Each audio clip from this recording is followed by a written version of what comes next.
ঘুমে কাতর মেঘের ভারী নিঃশ্বাসের শব্দ ভেসে আসছে। ফোনের ওপর পাশের আবেশিত কণ্ঠ শুনে ঘুম ঘুম চোখে স্ক্রিনে তাকাতেই আবিরের ছবি ভেসে উঠেছে, তার সঙ্গে সেভ করা নামটা। সহসা অষ্টাদশী ষষ্ঠ ইন্দ্রিয় সতেজ হয়ে উঠেছে। এক মুহূর্তে চোখ থেকে ঘুমের রেশ কেটে গেল। অক্ষিযুগল প্রশস্ত হলো। মেঘ উৎকণ্ঠিত হয়ে বলল, আবির ভাই। এই প্রথমবার আবির নিজ থেকে মেঘকে কল করেছে। আধলা ঘুমে থাকায় আবিরের কণ্ঠ ঠিকমতো বুঝতে পারেনি। মেঘ এক লাফে বিছানায় বসে ফোন কানের কাছে নিতেই পুনরায় আবিরের নেশাক্ত কণ্ঠ ভেসে আসে। ম্যাম, আপনার দর্শন পেতে আর কতক্ষণ অপেক্ষা করতে হবে? মেঘ ভুরু কুঁচকে একবার স্ক্রিনে তাকাচ্ছে, আর একবার ফোন কানে ধরছে। কি হচ্ছে কিছুই বুঝতে পারছে না। নাম্বারটা তো আবির ভাইয়ের নামেই সেভ করা, কণ্ঠস্বর আবির ভাইয়েরই, কিন্তু আবির ভাই তো কখনো এভাবে কথা বলেন না। মেঘের মাথা চক্কর দিচ্ছে। মেঘ ফোন কানে ধরে আশেপাশে তাকালো। মিম দিশারা গভীর ঘুমে তলিয়ে আছে। আবির পক্ষান্তরে মৃদু স্বরে ডাকলো, ম্যাম। মেঘ জবাব দিল, জি। আপনি কি এখনও ঘুমাচ্ছেন? না তো, কষ্ট করে একটু বেলকনিতে আসবেন। মেঘ ফোন বিছানার ওপর রেখে এক হাত দিয়ে অন্য হাতে চিমটি কেটে নিজেই উফ করে উঠল। বুঝতে পারলো এটা স্বপ্ন নয়, সত্যি। ফোন কানে ধরে আড়মোড়া ভাঙতে ভাঙতে বিছানা থেকে নেমে হুড়মুড়ি করে বেলকনিতে পা দিতে কপাল কুঁচকে সরু নেত্রে তাকালো। পূর্ব দিগন্তে উদিত সূর্যের আলোয় মেঘ ঠিকমতো তাকাতে পারছে না। চোখ কচলে বেশ কয়েকবার পিটপিট করে স্বাভাবিক দৃষ্টিতে তাকাতেই নজর পড়ে উঠোনের মাঝ বরাবর একটা চেয়ারে হেলান দিয়ে পায়ের ওপর পা তুলে আবির ভাই বসে আছেন। পরনে কালো হুডি, এক হাত হুডির পকেটে, অন্য হাতে কানে ফোন ধরে তাকিয়ে আছে বেলকনির দিকে। পূর্ব অভিমুখে বসায় শীতের সকালের অনুচ্চ আলোয় জলজল করছে আবিরের মুখবিবর। মেঘ স্থির দৃষ্টিতে আবিরকে দেখছে। হুডিতে আবির ভাইকে মারাত্মক সুন্দর লাগছে। চোখ বন্ধ করে দীর্ঘ শ্বাস ছেড়ে পুনরায় তাকালো। এদিকে আবিরের চোখে সূর্য রশ্মি আছড়ে পড়ছে। সেই রশ্মি উপেক্ষা করে অতি সংকীর্ণ লচনে মেঘকে দেখছে। আংশিক সময়ব্যাপী চলে এই দৃশ্য। আবির আচমকা গলা খাখার দিয়ে বলল, ফ্রেশ হয়ে 10 মিনিটের মধ্যে নিচে আসেন। কেন? আমি বলছি তাই। মেঘ হাসি মুখে বলল, আচ্ছা। কান থেকে ফোন নামাতে যাবে অমনি আবির আবার ডাকলো, ম্যাম শুনেন। জি স্যার, বলুন। আবির মৃদু হেসে বলল, খালি পায়ে আসবেন, রাখছি। আবির কল কেটে দিয়েছে, তবে দৃষ্টি এখনও মেঘেতে নিবদ্ধ। মেঘ কয়েক সেকেন্ড স্থির থেকে হঠাৎ হুড়োহুড়ি করে রুমে চলে গেছে। হাতের মেহেদি তোলা হয়নি। 10 মিনিট সময়ের মধ্যে নিচে যেতে হবে, তাই তাড়াহুড়ো করছে। এত সকালে বেশিরভাগ মানুষই ঘুমে। যারা উঠেছেন তারা সবাই রান্নার কাজে ব্যস্ত। মেঘ চুপি চুপি ঘর থেকে বেরিয়ে আসলো। 10 মিনিটের আগেই মেঘ নিচে চলে আসছে। আবির মাথা নিচু করে ফোন চাপতেছিল। আচমকা নুপুর পড়া আলতা রাঙা পায়ে নজর পড়তে আবির আটকে উঠে সঙ্গে সঙ্গে ফোন পকেটে রেখে চোখ তুলে তাকালো। মেঘ আবিরের ঠিক সামনে দাঁড়ালো। চোখাচোখি হলো দুইজনের। মেঘ আবিরের অবসন্ন ভীষ্টতা দেখে চিন্তিত স্বরে শোধালো, আপনি কি রাতে ঘুমাননি? আবির স্বভাবসুলভ ভারী কণ্ঠে উত্তর দিল, ঘুম আসছিল না। হাতটা দেখি। মেঘ হাত বাড়িয়ে মেহেদিটা দেখালো। মেহেদির গাঢ় রং দেখে আবির মৃদু হাসলো। মেঘ শীতল কণ্ঠে বলল, রাতে কিছু বলতে পারেনি। মেঘের কথা শেষ হওয়ার আগেই আবির আর চোখে চেয়ে প্রশ্ন করল, কি বলতি? থ্যাংক ইউ আবির ভাই, এত সুন্দর করে মেহেদি দিয়ে দেওয়ার জন্য। আবির নিঃশব্দে হেসে বলল, ওয়েলকাম। এই মেহেদি দেখে কান্না করে দিস কি না এই টেনশনই ছিলাম। কাঁদবো কেন? সবাই সুন্দর করে দিয়েছে। তোরটা সুন্দর হয়নি বলে যদি কান্না করিস? মেঘ ভেঙচি কেটে বলল, জীবনেও না, আমারটা সবচেয়ে সুন্দর হয়েছে। আবির স্বাভাবিক কণ্ঠে বলল, চল এখন। আবির উঠে হাঁটতে শুরু করেছে। মেঘও গুটি গুটি পায়ে হাঁটছে। মামাদের বাড়ির পেছন দিকে মাটির রাস্তায় পা দিতেই মেঘ শোধালো, আমরা কোথায় যাচ্ছি? তোকে নিয়ে পালাচ্ছি। আকস্মাৎ মেঘ বিষম খেলো। জিজ্ঞাসু চোখে তাকিয়ে শোধালো, কোথায়? কোনো এক কোলাহল শূন্য নিসর্গে। মেঘ আর কিছু বলতে পারল না। শীতের সকালের এলোমেলো ঠান্ডা হাওয়ায় তার সাথে আবিরের বলা কথায় মেঘের মনে অজানা শিহরণ জাগে। অষ্টাদশীর আঁখি জোড়ায় রঙিন স্বপ্ন। আবির ভাই তাকে নিয়ে পালাবে, এটা ভাবতেই হৃদয়ে বসন্ত দোলা দিচ্ছে। বুকের ভেতর কে যেন অবিরাম ঢোল পেটাচ্ছে, মস্তিষ্কে ঘুরপাক খাচ্ছে নিষিদ্ধ প্রেম অনুভূতি। আবির কিছুটা এগিয়ে গিয়ে নিরস্ব হলো, পেছন ফিরে দেখলো মেঘ এখনো আগের জায়গাতেই দাঁড়িয়ে আছে। আবির দুর্বহ কণ্ঠে বলল, ম্যাম আর ইউ ওকে? আবিরের কণ্ঠস্বর কানে আসলেই কল্পনার জগৎ থেকে বেরিয়ে কোমল কণ্ঠে জিজ্ঞেস করলো, আপনি আমাকে ম্যাম বলছেন কেন? ভয়ে মানে? শীতকালে এত সকাল সকাল আপনাকে ঘুম থেকে ওঠালাম, কখন জানি ফস করে রেগে যান তাই। মেঘ বোকার মতো চেয়ে পুনরায় শোধালো, আপনি আমায় ভয় পান আবির ভাই? মাঝে মাঝে। মেঘ হতবাক, চোখ বড় করে চেয়ে আছে। মেঘের অবিশ্বাস্য চাহনি দেখে আবির ভুরু নাচালো। মেঘ লাজুক হেসে চিবুক নামালো, ঠোঁট জুড়ে বিশ্বজয়ের হাসি, মুখবিবরে প্রাপ্তির ছাপ। মেঘের লজ্জামাখা হাসি দেখে আবিরও মুচকি হাসলো। কথা না বাড়িয়ে আবির খালি পায়ে এগিয়ে যাচ্ছে। আবিরের পিছু পিছু মেঘও হাঁটছে। মেঘের ঠোঁট থেকে হাসি যেন সরছেই না। গতকাল থেকে আবির ভাইয়ের আদতে অষ্টাদশীর হৃদয়ে তোলপাড় বেড়েছে কয়েক গুণ। আবির ভাইয়ের কথা, যত্ন, ব্যবহার, চাহনি সব কিছুই জানান দিচ্ছে। আবিরের হৃদয়ে অস্পষ্ট বরফ গলতে শুরু করেছে। অষ্টাদশী স্পষ্টরূপে বুঝতে পারছে তা। নিজেকে আবির ভাইয়ের গার্লফ্রেন্ড ভাবছে আর বারবার লজ্জায় আড়ষ্ট হচ্ছে। আবিরের পেছন পেছন মেঘ মাটির রাস্তা পেরিয়ে বিস্তীর্ণ মাঠে পা রাখতেই কেঁপে উঠল। শিশিরে ভিজে আছে সবুজ ঘাস। এতক্ষণ যাবৎ আবিরকে এমনভাবে অনুসরণ করছিল যেন আশেপাশে তাকানোর মতো সময় নেই। পলক ফেললেই হারিয়ে যাবে শখের পুরুষ। অষ্টাদশী উষ্ণ পায়ের স্পর্শে শিশিরে স্নান ঘাস মারিয়ে যাচ্ছে। হৃদয় দোলছে শীতল হাওয়ায়। ব্যস্ততম শহরে মাটির স্পর্শ পাওয়া দুষ্কর। প্রকৃতির সাথে প্রিয়জনের সান্নিধ্য মেঘের মনে প্রেম প্রেম অনুভূতি জাগছে। আবির যেখানে পা ফেলছে, আবিরের পায়ের ছাপ দেখে মেঘও ঠিক সেই জায়গাতেই পা ফেলছে। বেশ কিছুটা যাওয়ার পর আবির ঘাড় ঘুরিয়ে তাকিয়ে মেঘের কাণ্ড দেখে কপাল কুঁচকালো। মৃদু হেসে সামনের দিকে ঘুরল। পাগলির পাগলামিতে অত্যশক্ত আবির। বিশাল আকৃতির মাঠের পরে কয়েক সারি ঘর, আশেপাশে নানা রকমের গাছ, দুইটা ঘরের মাঝ বরাবর সরু রাস্তা। মেঘ একান্তে আবিরকে অনুসরণ করেই চলেছে। ইহজগতের আর কোনো কিছুতেই মনোযোগ নেই তার।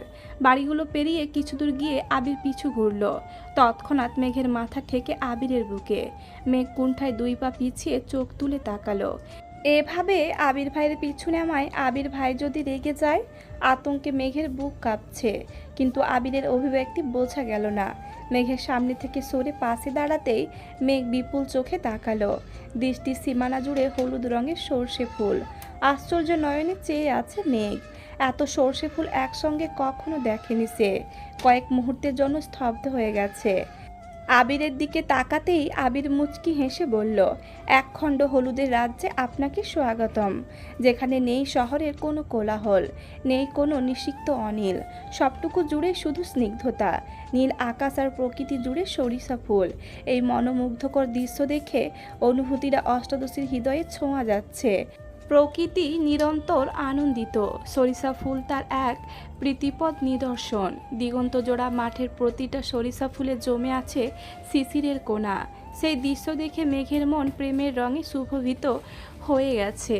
মেঘ গুটি গুটি পায়ে এগিয়ে আলতো হাতে শিশিরে ভেজা সরিষা ফুল স্পর্শ করলো। মেঘ আপন মনে ছুটে যাচ্ছে। কিছু দূর যাওয়ার পর হঠাৎ থমকে দাঁড়ালো। পেছনে ঘুরে দৌড়ে আবিরের কাছে চলে আসছে। আবির ভুরু কুঁচকে তাকিয়ে আছে। মেঘ আবিরের কাছে এসে হাঁপাতে শুরু করলো। আবির কণ্ঠ দ্বিগুণ ভারী করে শোধালো, কি হয়েছে? মেঘ ওড়না টেনে মাথায় ঘোমটা দিল। হাত দিয়ে আবিরকে ইশারা করতে আবির একটু নিচু হয়ে মেঘের মুখোমুখি হলো। মেঘ দীর্ঘ শ্বাস ছেড়ে আবিরের কানে কানে বলল, আপনি কি জানেন না সরিষা খেতে তানাদের বসবাস? আবির সিরিয়াস মুডে কথা শুনতে এসেছিল, কিন্তু মেঘের আজগবি কথা শুনে সশব্দে হেসে বলল, তোর তানারা বেড়াতে গেছে। মেঘ ভয়ে ভয়ে শোধালো, আপনাকে কে বলছে? রাতে তোর তানাদের সাথে দেখা হয়েছিল। বলে গেছিলাম সকালে তোকে নিয়ে আসবো। তোর তানারা যেন ঘুরতে চলে যায়। কোথায়? তোর শ্বশুর বাড়ি। মানে এমনভাবে বলছিস মনে হচ্ছে তানারা যেখানে যায় আমার থেকে অনুমতি নিয়ে যায়। আপনি তো বললেন। আল্লাহ, কোন পাগলির পাল্লায় পড়লাম। মেঘ গাল ফুলিয়ে উল্টে তাকালো। আবির মেঘের মাথায় আস্তে করে গাঁটটা মেরে বলল, তোর মাথায় তানাদের কথা কে ঢুকাইছে বলতো? বড় আম্মু। কি? আম্মু তোকে এসব বলে? জি। আর কি বলে? আরও অনেক কিছুই বলে, কিন্তু সেসব আপনাকে বলা যাবে না, পার্সোনাল কথা। আবির ভুরু গুটিয়ে বিড়বিড় করে বলল, শাশুড়ি বউ মিলে আমায় পাগল বানাই ছাড়বে। আবির গলা খাখারি দিয়ে বলল, এসব আজগুবি কথা আর বলবি না। তানারা বলতে কিছুই হয় না। আমার ভয় লাগে। বড় আম্মু বলছে তানারা আমায় নিয়ে চলে যাবে গা। আবির অন্তত গভীর কণ্ঠে বলল, আমি থাকতে তোর কিসের ভয়?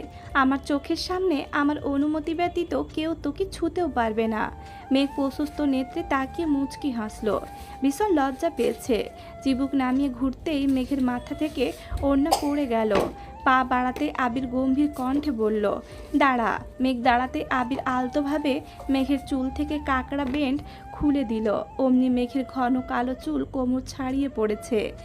আবির দুই হাতে কতগুলো সরিষা ফুল ছিঁড়ে মেঘের চুলে ছড়িয়ে দিয়েছে। কালো চুলে হলুদ ফুলগুলো অসাধারণ সুন্দর লাগছে। এক হাতে মুষ্টিবদ্ধ হাতে সরিষা ফুল ছিঁড়ে দুই পা এগিয়ে মেঘের কানে গুজে দিয়ে মোলায়েম কণ্ঠে বলল, এবার যেতে পারিস। মেঘ ভয়ে ভয়ে পা বাড়ায়। আবির পকেট থেকে ফোন বের করে মেঘের ভিডিও করায় ব্যস্ত। অনেকটা সময় ঘোরাঘুরি শেষে মেঘ হঠাৎ বলল, can I take a picture with you? Yes, of course. Megh নিজের ফোন দিয়ে আবিরের সঙ্গে দুইটা ছবি তুলেছে। আবিরের ফোন ভাইব্রেশন হতেই আবির পকেট থেকে ফোন বের করে রিসিভ করলো। পরপরই মেঘের দিকে তাকিয়ে বলল, চল। কোথায়? নদীর পাড়ে। নদীর পাড়ে যেতে দেখলো সাকিব হাতে একটা বোতল নিয়ে দাঁড়িয়ে আছে। মেঘকে দেখে বলল, শুভ সকাল মেঘবতী। শুভ সকাল। তোমার জন্য গাছ থেকে খেজুরের রস আনছি, খেয়ে দেখো কেমন লাগে। মেঘ অল্প একটু খেয়ে বলল, আপনাকে অনেক ধন্যবাদ। সাকিব হাসি মুখে বলল, ধন্যবাদ আমাকে না দিয়ে তোমার আবির ভাইকে দাও। এত ঠান্ডায় আলো ফোটার আগে আমায় টেনে তুলে কুয়াশার মধ্যে খেজুরের রস আনতে পাঠিয়েছে। মেঘ আশ্চর্য নয়নে আবিরের অভিমুখে চেয়ে শোধালো, আপনি বলছেন? আবির নিরুদ্বেগ কণ্ঠে উত্তর দিল, তুই কখনো খেজুরের রস খাসনি, তাই আনাইছি। তোকে নিয়ে যাব ভাবছিলাম, কিন্তু অনেকটা দূর হয়ে যাবে তাই যায়নি। আবির ভাইয়ের এত যত্ন দেখে মেঘ বারবার অভিভূত হয়ে যাচ্ছে। গতকাল থেকে কত শতবার আবিরের প্রেমে পড়েছে তার হিসেব নেই। ঘন্টা দুয়েক মেঘ আবির আর সাকিব একসঙ্গে নদীর পাড়ে বসে আড্ডা দিয়েছে। আবির আর সাকিবের শৈশবের স্মৃতিগুলো সাকিব অবলীলায় মেঘকে জানাচ্ছে। এই নদীতে কত কত দিন গোসল করেছে একসাথে। ফুটবল ক্রিকেট খেলায় ঘটনা থেকে শুরু করে এক পর্যায়ে সাকিবের মনের মানুষের কথাও বলেছে। সেই থেকে মেঘ বায়না ধরেছে সাকিবের গার্লফ্রেন্ডকে দেখবে। আবির কয়েকবার না করেছে, কিন্তু মেঘ কোনো কথাই শুনছে না। আবির ধমক দিতে গিয়েও বারবার আটকে যাচ্ছে। সে কোনোভাবেই মেঘের মনে আঘাত দিতে চাচ্ছে না। মেঘের পাগলামিতে সাকিব বাধ্য হয়ে মেয়েটাকে কল দিল। কিছুক্ষণের মধ্যেই একটা মেয়ে মাথায় ঘোমটা দিয়ে ওদের কাছে আসলো। থ্রি পিস পরনে, চুলগুলো বেনি করা, গ্রামের খুব সাধারণ একটা মেয়ে, তবে রূপ লাবণ্য পরিপূর্ণ। মেঘ বসা থেকে দাঁড়িয়ে সালাম দিল। মেয়েটা হাসি মুখে সালামের উত্তর দিয়ে মেঘকে ভালো মন্দ জিজ্ঞেস করছে। আবির আর সাকিব মুখ চাওয়াচাই করে কিছু একটা ইশারা করলো। সাকিব মেয়েটাকে বলল, সিমু, তুমি চাইলে আমাদের সাথে বসতে পারো। সিমু আস্তে করে বলল, বাসায় বলে আসিনি, চলে যেতে হবে। মেঘ মন খারাপ করে বলল, ভাবি একটু বসেন না প্লিজ। সিমু লজ্জায় নুইয়ে পড়ল।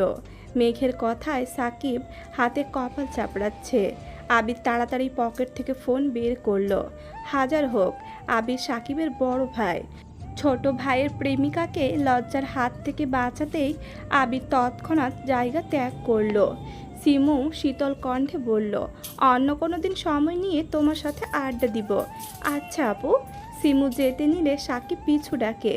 সাকিব আর সিমুকে কথা বলতে দেখে মেঘ কিছুটা সরে দাঁড়ালো।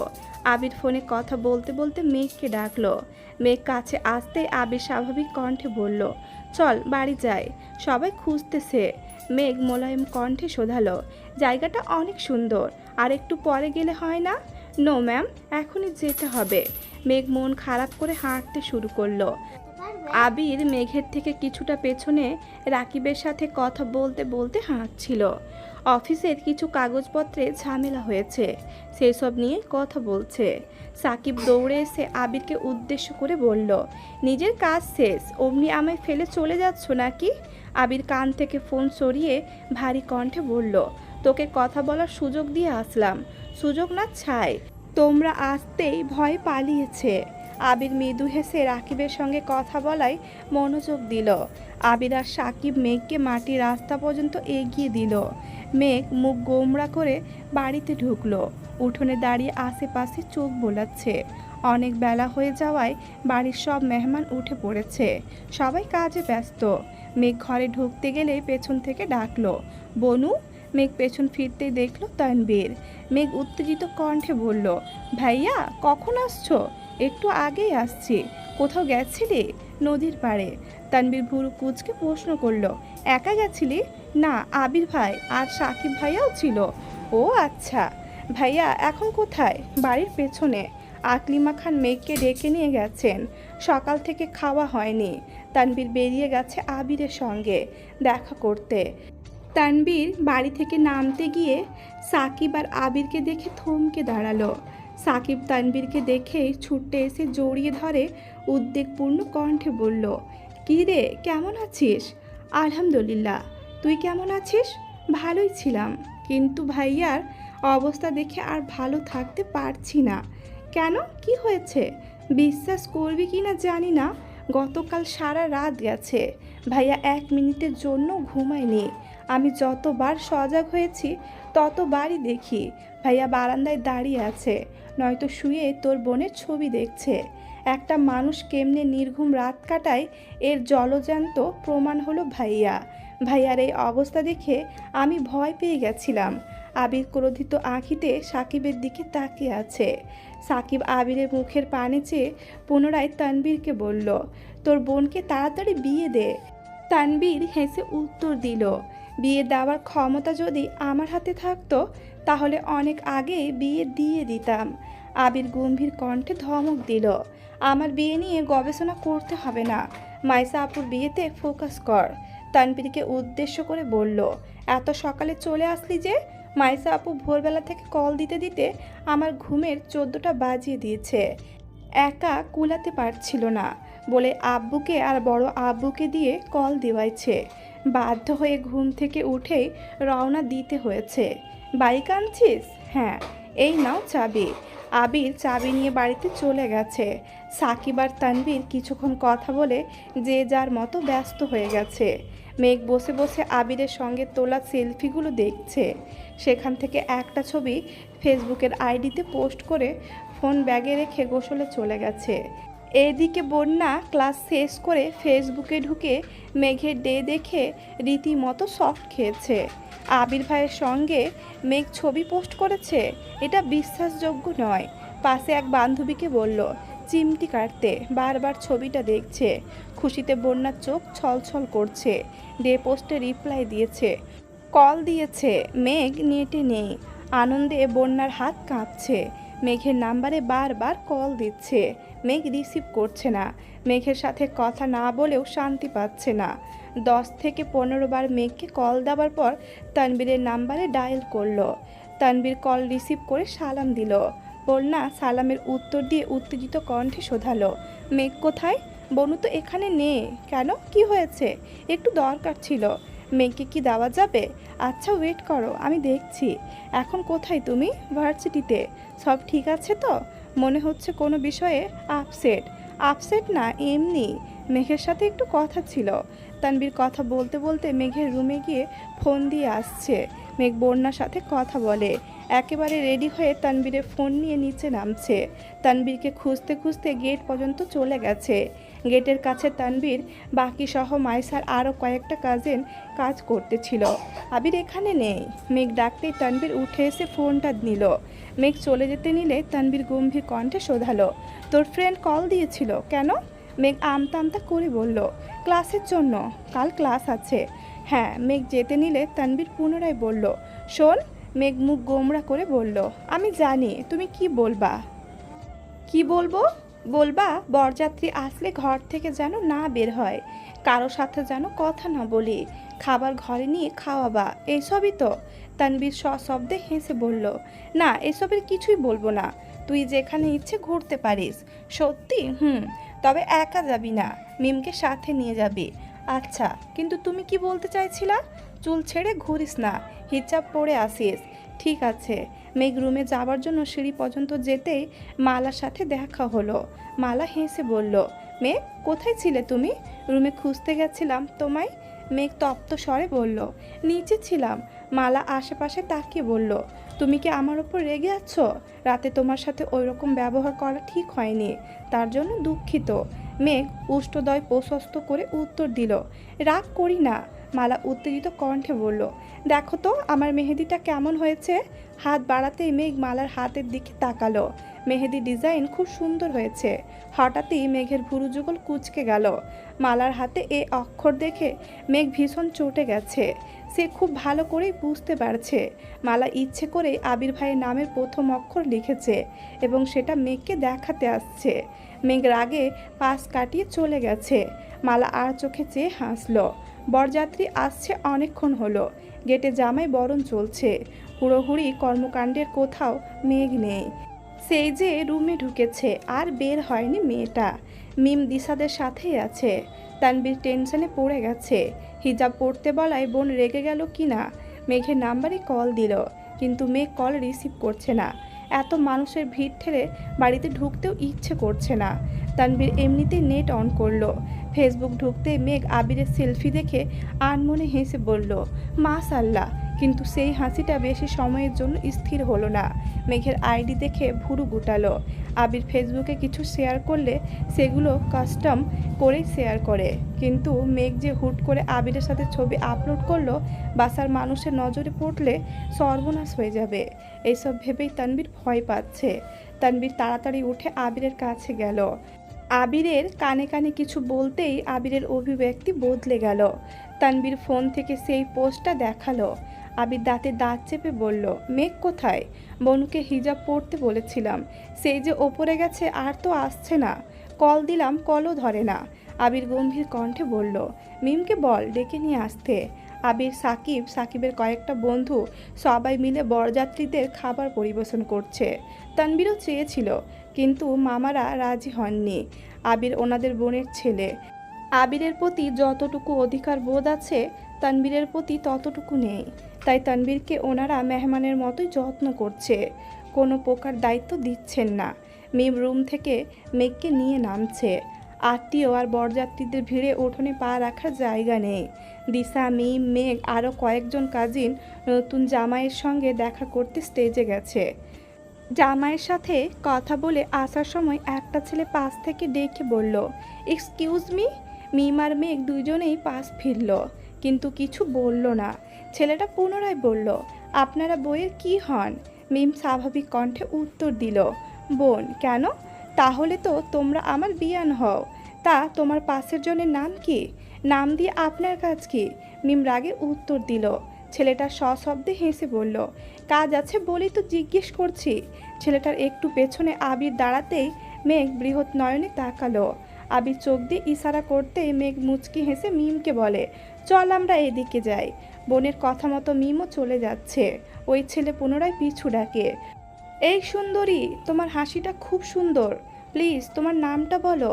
পেছন থেকে আবির গুরুতর স্বরে বলল, এই যে মিস্টার, সুন্দরীর নাম আমি আপনাকে বলছি, আপনি বরং একটু এইদিকে আসুন। বরযাত্রী খাওয়ানো শেষে বাড়ির সব কাজিনদের খেতে বসানো হয়েছে। আবির ইচ্ছাকৃত মেঘদের টেবিলের দায়িত্ব নিয়েছে, যাতে মন মতো খাওয়াতে পারে। তানবীরের কথা মতো মেঘ হিজাব পরেই এসেছে। গাঢ় বেগুনি রঙের একটা গর্জিয়াস ড্রেস পরেছে, তার সঙ্গে ম্যাচিং হিজাব। হালকা করে সাজুগুজু করেছে, তবে সব সময়ের মতোই মায়াবী লাগছে। আবির খাবার দিতে দিতে বেশ কয়েকবার আর চোখে তাকাচ্ছে। খাবার শেষ পর্যায়ে আবির হঠাৎ মেঘকে তীক্ষ্ণ দৃষ্টিতে পরখ করল। সহসা আবিরের অভিব্যক্তি বদলে গেছে, আঁখি যুগল ক্রোধে জ্বলছে। সঙ্গে সঙ্গে আবির জায়গা ত্যাগ করল। মেঘ কলতলা থেকে হাত ধুয়ে ফেরার পথে আবিরকে দেখেই থমকে গেল। আবিরের ক্রোধিত আঁখি দেখে মেঘের অন্তরাত্মা শুকিয়ে যাচ্ছে। আবিরের রুদ্র মূর্তি রূপ দেখে মেঘ ভয়ে ঢোক গিলল। আবির মেঘের হাত নিজের কাছে টেনে খুলল। মেঘের হাতে মেহেদি দিয়ে আবির লেখা। আবির রক্তাভ দুই চোখে নিজের নামটা দেখল। দেখে বোঝা যাচ্ছে কাপা কাপা হাতে মেঘ নামটা লিখেছে। আবির কণ্ঠ 4 গুণ ভারী করে বলল, এসবের মানে কি? মেঘ হাত টেনে নিজের পেছনে লুকালো। আবির দাঁতে দাঁত পিষে চলে গেছে। ভয়ে হাত পা কাঁপছে। কয়েক মিনিটের মধ্যে আবির একটা মেহেদি নিয়ে আসছে। মেঘের হাত টেনে একটু মেহেদি নামের ওপর রেখে বৃদ্ধা আঙুল দিয়ে নিজের নামটা লেপ্টে দিয়েছে। মেঘ আবিরের রক্তাভ চোখে অসহায়ের মতো তাকিয়ে আছে।